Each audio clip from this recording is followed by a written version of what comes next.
I'm not going to waste your time. If you're still losing games and wondering why, this video is your wake-up call. Because no, it's not your paddle, it's not bad luck, it's you. You're making mistakes that look harmless, but they're costing you every single match. I made the same ones, watched hours of tutorials, still lost. Then I fixed just a few things, and my entire game flipped. Suddenly I was holding my own against better players. So if you're tired of losing, if you actually want to level up, pay attention. I'm breaking down the most common mistakes in pickleball and how to never make them again. Let's begin. Mistake 1, serving and stepping in. This is where most beginners screw up, literally from the very first shot. You serve and instantly step into the court. That sounds harmless, right? Wrong. That one move sets up the entire point for failure. Here's why. When you serve, the rules say you have to let the return bounce before hitting it, but if you've already stepped forward, you've just cut off your own reaction time. Now, when your opponent sends back a deep return, you're suddenly backpedaling like crazy, totally off balance. And what happens next? You either float a weak shot right into their slam zone, or you miss it altogether. Either way, point's over. So what's the fix? Simple. Serve and stay. Hold your ground. Let the ball come to you. Heck, take a small step back if you need room, but don't rush the net. This way, your next move is always forward and controlled, not backward and desperate. Mistake 2, overusing third shot drives. This one mistake, it's probably killing more beginner games than anything else. Trying to blast every third shot like it's a tennis match. I see it constantly. Serve, return, then boom. You try to smash that third shot like you're going for a knockout. But here's the harsh truth. Most beginners, they suck at the drive. I watched a guy yesterday hit 8 third shot drives in a row. 6 hit the net, 2 went out, 0 stayed in play. That's 8 free points handed to the other team. Now sure, if you're a tennis player with a killer forehand, go ahead, test your drive. But if you're like most beginners, you're just giving away the rally. Here's what you should do instead. Learn the third shot drop. It's soft, controlled, and lands in the kitchen, forcing a reset and getting you into the soft game. It's higher percentage and gives you time to move up to the net. That same guy switched to drops and went 13 out of 15, from chaos to control, because he stopped feeding his ego and started playing smart. Mistake 3, sporadic movement at the kitchen line. You made it to the kitchen line, great. But now comes the mistake I see every single day. Players moving like they're dodging bees. You're dinking, then hopping back, lunging forward, stepping sideways. It looks like you're doing cardio, not playing pickleball. But here's the problem. All that extra movement, it wrecks your balance. And when your balance is off, guess what happens? You pop the ball up and your opponent crushes it down your throat. So why does this happen? It's mostly nerves and inexperience. Beginners feel like they have to constantly adjust their position to be ready. But really, less is more. Here's what you should do instead. Hold your ground. When dinking, if you can reach the ball in the air, do it. Need to move? Fine, but keep it simple. Shift side to side or take a small diagonal step back. No bouncing, no dancing. Just solid, stable footwork. Because when you're calm and balanced at the net, you're not just defending, you're hunting for a put away. Mistake 4, big, wild swings on low balls. This one's rough to watch. Players swinging like it's batting practice at balls that have no business being attacked. Here's the scene. The ball floats over, kinda high, and your brain goes, oh yeah, it's smash time. You wind up like Babe Ruth. Boom, straight into the net. Yeah, we've all been there. So what went wrong? The ball seemed high, but it wasn't high enough. If the ball's around your chest or forehead and you swing down hard, gravity plus angle equals disaster. The ball rockets straight down, into the net. The fix? Shot discipline.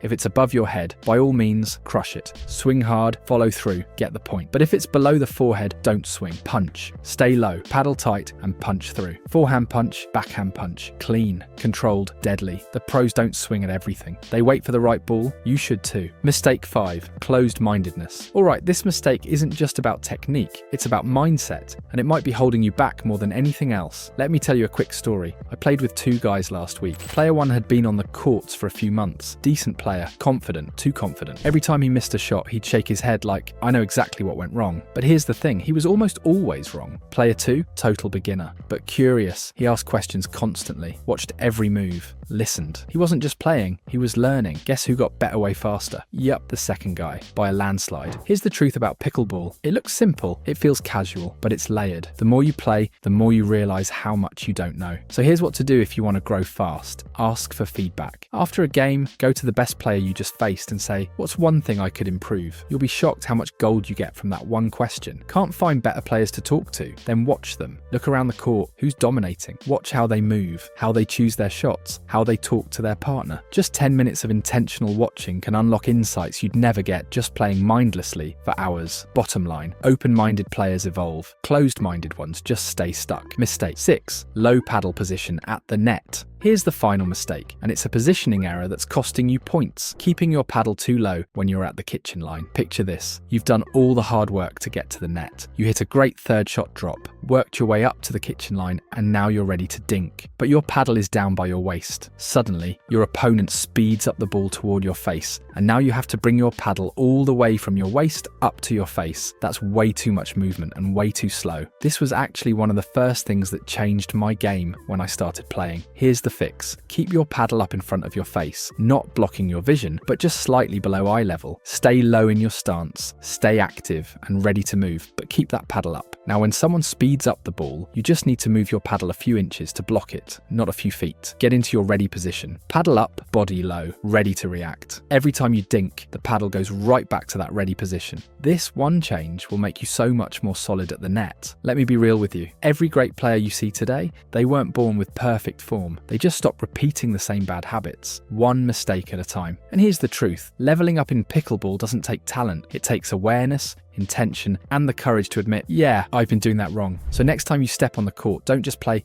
smart. Stay behind the baseline on the serve, learn the drop shot, hold your ground at the kitchen, ditch the wild swings, listen more, react better, and for the love of your face, keep that paddle up. You fix those, you won't just improve, you'll surprise yourself. Now, if this video made a few light bulbs go off for you, hit that like button so more players can level up too.